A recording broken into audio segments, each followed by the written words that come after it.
Only one man believed in this team. We will be able to find an elimination there, but it's going to be the first. The winner. Nice. Come on.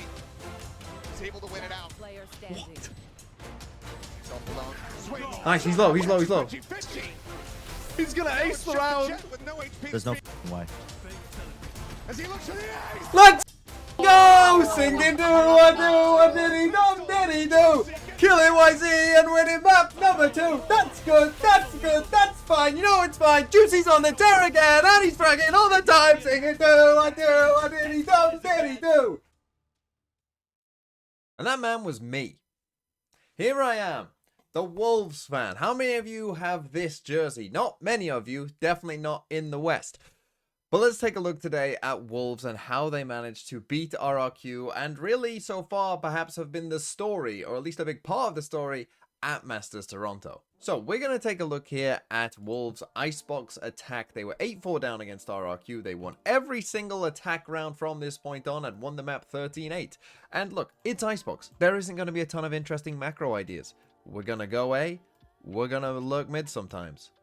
And that's pretty much it. That's a lot of what you're going to see in this video. But I think that actually is good for what I want to describe here with Wolves. Because I think that what you see in this game is a team who are playing basically at their peak power. Now, their peak power might still not be good enough, you know, to go and win this tournament or whatever. But you are seeing a team who's playing at their peak. And really, if I can just describe to you this video in a sentence, this video is about a team that is like a performance coach's dream. They are playing confident but not arrogant. They are playing calm but not passive. Everything is just kind of working right now for this team, as you're about to see in this Pistols. Wolves, they want to accelerate, but there are 3 players from RRQ, and they're looking intentional with anchoring. They want to fight. As he got cleared, here's Juicy though from Dice. Good little headshot to get him open. That was Crazy Guy found 2. It doesn't matter, Wolves have the numbers to overwhelm RRQ. So right here in this example, we see something that can be super important for duelists to do, which is just survive a certain amount of time. Okay, because Juicy does a great job here of just surviving. Now, he also does a fantastic job by getting a kill, right? But this Omen paranoia that comes out from RRQ just here, right? That's going to smack some of these Wolves players, okay? So right here, you know, some of these players, they're about to get smacked by that paranoia. And that means that obviously they ain't going to move. And that means that Juicy is now here, alone, dashed up on the site, you know, completely on his own, essentially, right? He doesn't have much support at this point. And this is where, though, sometimes just staying alive can be the complete difference in a round, right? Because he doesn't die here. Now, yes, he does a fantastic job by crouching behind this box and still managing to get this first kill. This is an insane job by Juicy, right? But just the fact he's using this cover and surviving, what that means is, and we're starting to see it right now, is that the rest of the team can actually start to help get there as well, right? So he's creating a lot of diversions here towards him, which means that as we go on in this round, even though he eventually does die, he's created enough time to where now, if we take a look at the map, well, now these guys are wrapping this way, and we're wrapping this way, right? So now these people have a big problem, right? Like, how do they get out of this? They can't, essentially, and that's exactly what happens, because even though they kill Eucor as well, don't matter. Now the rest of the team is there, and that's the thing. Sometimes being a duelist, yeah, he did get the first kill. Sometimes just being alive for that amount of time and just keeping people focused on you and not dying, essentially, can be enough to potentially win a round like it did for Wolves right here. Really flood adequately off that rafter position. The pace from Wolves. Okay, now let's skip ahead to the bonus round here. Obviously, this is going to be one of the harder rounds to win because Wolves have just worse weapons than RRQ do in this round, right? But we're talking about confidence in players, and I just want you to take a look at Spring here at the start of the round, right? So the barriers drop here. He's obviously going to go throw his orb just in mid, just there. Instantly, he's going to take this and just destroy this Killjoy turret, right?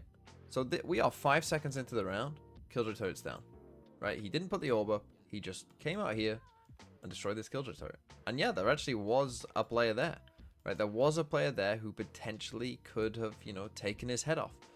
But this is the kind of thing that a team that is like, you know, scared, or if you watched Wolves potentially in their first game against Sentinels, if you go watch them in China, this is the kind of thing that, you know, would either get punished very regularly, or you'd be like, what are you doing? It doesn't work. But they just have confidence right now that they have the right read, that that is an okay play to make, that Spring can then survive that and be okay. Right? And those are the kind of little things, like 5 seconds in, Killjoy's turret is already down. You know, that causes some problems for RRQ. Now it's like, oh god, you know, like there's gaps now, right? There's problems we have here. And now we're going to see sometimes fortune can favor you as well in the way that these things go, right? Because we get this fight between Jemkin and YU there, and Jemkin takes some damage. And if you take a look at the way that Jemkin now dies, so he was on full shields, he now dies to Juicy with an outlaw. Right? So sometimes things can just go your way as well, right? And things can just, you know, just so happen to have taken that fight, and then we happen to have an outlaw that, you know, kills Jemkin. And from RRQ's perspective, you're like, you know, that's a bit unfortunate. But here we go with Wolves again, right? So they wanted to go for this double lurk play through A, which would have been a good idea. They thought they'd destroy the turret, but it's actually quite nice by RRQ, who after the fact put an alarm bot down here later on, which then catches these Wolves players and they back up. But this is another thing that Wolves, you know, are doing pretty well, is they aren't panicking, right? Like, okay, our idea, what we wanted to go for here, didn't work. But you see it starts to draw eyes in here. There's a one-way up on A. We're not panicking. We're just waiting.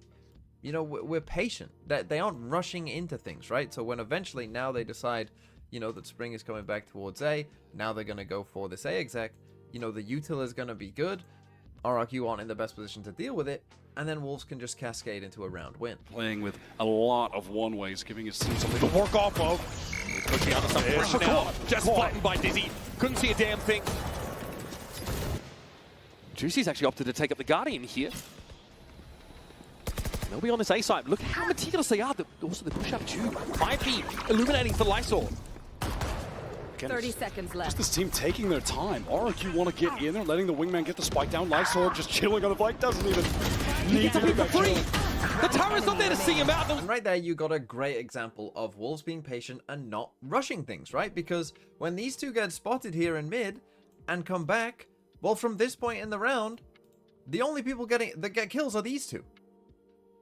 Right? And this is, again, the thing, right? That other teams, maybe even RRQ are a decent example where, you know, maybe they would rush into things, go like, oh, you know, this didn't work. Let's go. Whilst people are looking here, let's just send it, right? But Wolves, they're patient here, and they get rewarded for that patience, right? The fact that Spring is this guy here, they wait for him to get up here, and guess what? He ends up getting the kill that, you know, kind of puts them in a great position. He's the one that gets this kill, right? So the fact that they timed that well so that Spring could get to that position to get that kill, that matters. And then even in a 5v3, right? Do we instantly sprint in and think, oh, you know, we're going to go? Well, no. We think we've got a good lurk in mid, so we're in a good position there. We're going to wait for their Viper wall, right? We're not going to panic and, you know, go into things unnecessarily, right? We're going to plant with Wingman, see if he can get the spike down. This is the thing. This lurk, yeah, we don't even need it. Spring just decides to win the round basically on his own anyway. But, you know, it was there as a kind of backup plan if things were going wrong. And you see that that is a team that is calm, that knows what they're doing. The comms are probably, you know, everything is just everything that actually needs to be said. There isn't panicking in there. The team is in control and they're getting rewarded for it. Okay, let's skip ahead to the next full gun round, round number 17. And this one, we actually get a bit of a start towards B, right? They actually come and default towards B for a little bit, right? But for whatever reason, they decide, you know, they don't like it, or, you know, they don't particularly feel like they want to go there too much. This alarm bot gets destroyed. Okay, there's someone, you know, at least a little aggro here over towards B. So they decide to come back instead towards A, right? They again destroy the Killjoy turret with a nano swarm. And now we're going to get this really good trade, right? So Jemkin is going to find the first kill in this round, just in a second. But we're going to get a really good trade there from Sufat Baby, which puts us back into a 4v4. And now again, we don't panic and we instantly come up with a plan, right? Just watch. So Sufat is the IGL of this team. As soon as this kill goes down, right? So kill there, trade, he picks up the spike. Instantly, look how quick they've come up with the idea, right? I'm going to give you the spike. You're going to go B. I'm going to fake A as Sova. And that's going to be our round. Right, we've already destroyed the Killjoy turret in mid, right? So we've created some mid pressure for them as well. So they're worried about mid. You can see the Viper here. We're now droning on A, right? So that's not great. And all the while, the actual spike is going B, right? So it's a great call. Instantly, you saw, you know, Sufat give the spike over. He knew what the call was instantly as soon as they did that. He now comes back. You look at where RRQ are. you know, they have no information on this map right now. Look at how look at how deep they are, right? Wolves could go anywhere, and it probably would go pretty well for them. And again, they've got themselves into this situation. They end up walking in over towards B here. And then again, as this round plays out, I again want you to watch Juicy and just a player who knows when to be aggressive, when not to be. It's unbelievable. Engagement from Snowman, but does eventually have to drop. 20 seconds now. Wants to swing out, but RRQ, they're just so spread across the map that it doesn't give anyone an opportunity to get too active. They have to go for a full retake. Cushy has the Hunter's Fear. That's the best tool that they've got available right now. Going to help them clear yellow, potentially. They're already pinging over in that direction. Juicy in on the side. That's troublesome for Monyet. There it is. Okay, so Spring is picked up, and that also turns off the Viper Wall for later. Juicy now knows he's going to get multi-swung on this corner. It's getting a little bit close! Oh no! It's a disaster for RRQ! And Cushy now just steps up to the side and knows he's virtually cooked here. Gets it to half, has to fight for his life. One more tap and he'll have it. Sufat doesn't give him the full kit and caboodle though. He won't give him an inch! And that is a team right there that is in full confidence mode, right? Just they're styling on them in a sense, right? And this round from Juicy is really good. And this round could have been even easier, by the way, because really Lysor should probably get this kill right here on Crazy Guy. He doesn't quite manage to do it, but if we skip ahead to Juicy, right, he's decisive. He gets himself into this aggressive position. That's going to get him one kill just there, right? So recognizing when to be aggressive, when not to be. He then comes back towards the wall, thinks about going back. But then after this kill here, he decides, okay, probably got to try and find a fight. We're back into a 3v3, right? Got to try and find something. And so then does, and actually gets a multi-kill. This part, though, is insane. This right here is insane. How many Duelist players, after just getting 3 kills, would do this? And it's not many. And it's only Duelist players who are playing extremely well and understand what they're doing. Because this is the thing, right? Lysor actually dies as he's getting this kind of spray down, right? So he's going to kill these 2 guys, but Lysor's going to die, you know, pretty much almost the exact same time. So in his head, he's thinking, oh, it's now a 3v1, probably when he decides to actually do this, right? In his brain, he thinks it's a 3v1, but we're still playing correctly, right? We aren't overheating. Because in this spot, a lot of Duelists would go, oh, he's there? I'm going to swing. And Wolves, and if he loses that fight, they just lose the round, right? Because Sufat Baby's, you know, miles away. But this decision instead of I'm going to play perfectly for the team and manage to get out of this situation, doing that, unbelievable, right? Because if he loses the fight to Cushy, who's a very good player, they actually lose this round, right? But just the fact that he survives gives Sufat the time to do this, and then gives him time to style on him like that. I mean, that's insane. But it's so good from Juicy, right? It's so good from Juicy in those split-second moments to just be calm and to understand the situation and to make the correct choice when so many other players would not make the correct choice in that spot. Now, it must also be said that the Wolves are playing against an RRQ team who they really didn't deal with these mid lurks at all. We've already kind of seen a couple of them, you know, come through or whatever, and Wolves experimented. Well, this round, they just, you know, they got the alarm bot on B, they got the deep turret here. They just don't have any info about this kind of A lurk coming in. So again, you see from Wolves here, it's just going to be, you know, 4-stack A with a mid lurk. But RRQ really struggled with this. And I mean, this is a setup that, I mean, it doesn't make sense, right? Because there is just a gap here. Like, if they want to, they can just walk all the way through here and no one is watching it. As soon as this Viper Orb goes up, like, this Killjoy has no idea what's going on. So yeah, they pressure over towards A. And again, they take their time though, right? They don't rush into this, Wolves. They're always like taking their time and in control and making sure they know what they want to do before they actually go and do it, right? They're just fully in control. And again, we're gonna see some nice util here come in, right? The dart with the Dizzy Flash, and again, this lurk at the end of the day is gonna get through here.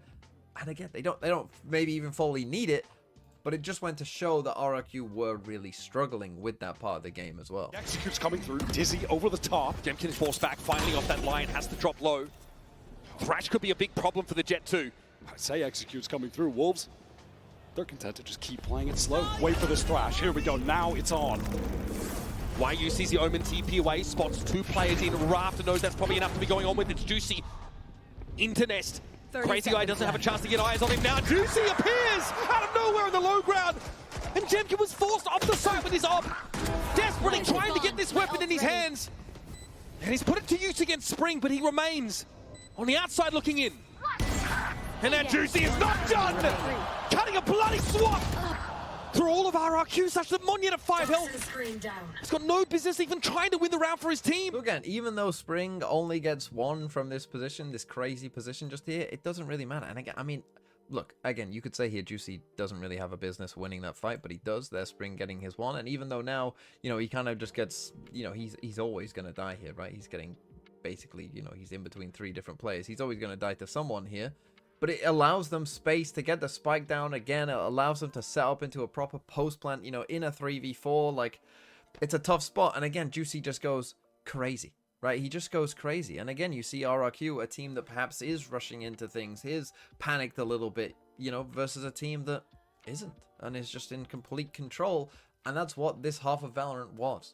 And again, we'll finish with the very last round here, round number 21. And again, from Wolves, is it complex? No, this time it's just 5 people go A, right?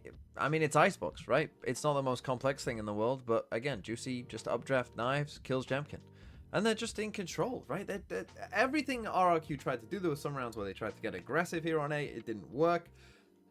I mean, sometimes this is the way Icebox goes, right? Defense side, A site, like, you just can't hold on to it. It is what it is, right? It's happened to many, many teams where this can happen to you. But Wolves, again, when you're playing against a team that, you know, on a macro level can just say, hey, we're just going to go A. And on a micro individual level, they're playing very well.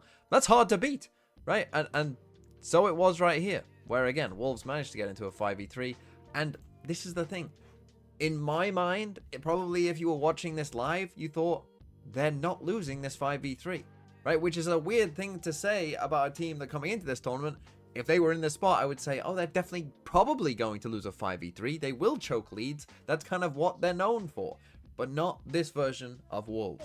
Wants to get that space. Why are you coming forward and now it's getting a little bit sloppy? Monyet and Xfero, last 2 standing. One enemy remaining. And it's all on Xfero to keep RRQ in the upper bracket. They don't know he's here. Sufat down on a timing. This will have Lysor's head on a swivel though. Turret to play with. All of his util at his disposal. Can Xfero solve the puzzle?